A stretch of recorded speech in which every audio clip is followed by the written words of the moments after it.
these truths to be self-evident, that all men are created equal, that they are endowed by their Creator with certain unalienable rights.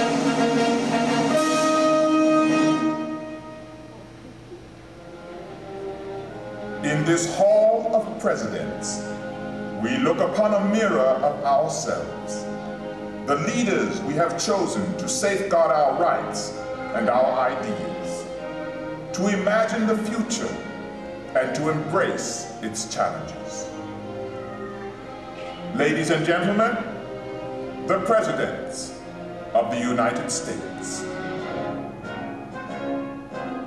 George Washington, John Adams, Thomas Jefferson, James Madison, James Monroe, John Quincy Adams, Andrew Jackson, Martin Van Buren, William Henry Harrison, John Tyler, James K. Polk, Zachary Taylor, Millard Fillmore, Franklin Pierce, James Buchanan, Abraham Lincoln, Andrew Johnson, Ulysses S. Grant, Rutherford B. Hayes, James A. Garfield, Chester A. Arthur, Grover Cleveland, Benjamin Harrison, William McKinley, Theodore Roosevelt, William H. Taft, Woodrow Wilson, Warren G. Harding, Calvin Coolidge, Herbert Hoover, Franklin D. Roosevelt, Harry S. Truman, Dwight D. Eisenhower,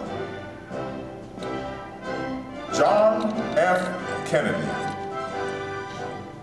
Lyndon B. Johnson, Richard M. Nixon, Gerald R. Ford, Jimmy Carter, Ronald Reagan, George Bush, Bill Clinton, and the current President of the United States, George W. Bush.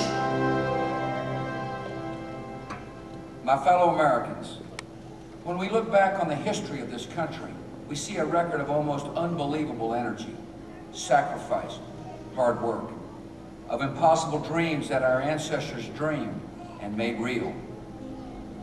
We see injustice, too, that weighs on our hearts even today. But for every injustice, there has always been a voice crying out to right it, and America has always listened to those voices. We are listening today, and perhaps it falls to us, to this first generation of the 21st century Americans, to say once and for all that no child, no race, no creed, no ethnic community will ever again be left out of the American dream. Through education, through the opportunity to work, and to enjoy the fruits of that work, we can open every closed door, expand the horizons of all Americans. Again and again, we return to the same simple principles: freedom, equality, the freedom to create, to prosper, to dream, equality before the law, in the workplace, in the chance for a better life. And each time, in the process, America grows stronger. The beacon of democracy grows brighter. The world looks in new astonishment at what free people can do. We, the people, are just getting started. If the experience of these extraordinary men adds up to any one thing, it is this: to be true to the American dream, one must have the wisdom to remember and the courage to change. in honoring these men, protectors of our heritage, servants of our dream, guides to the future we face together, we honor the enduring meaning of America. We the people, hear in their voices the voice of our own hearts. President Abraham Lincoln. My fellow countrymen, I have often inquired of myself what great principle or idea it was that kept this Confederacy so long together. It was that all should have an equal chance, that all are created equal. This is the sentiment embodied in the Declaration of Independence. Most governments have been based on the denial of rights. Ours began by affirming our rights.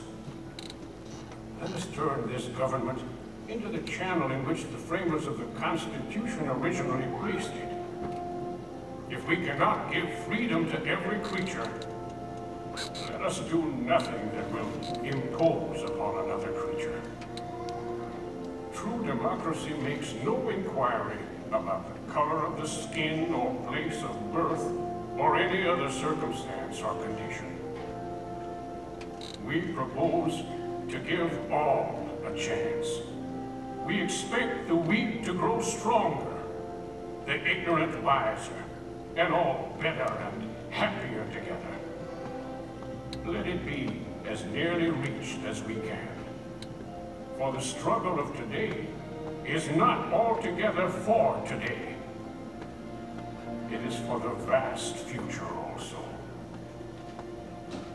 So may our children and our children's children, for 1,000 generations, rejoice under those glorious institutions bequeathed us by Washington, and continue to enjoy the benefits conferred upon us by a united country.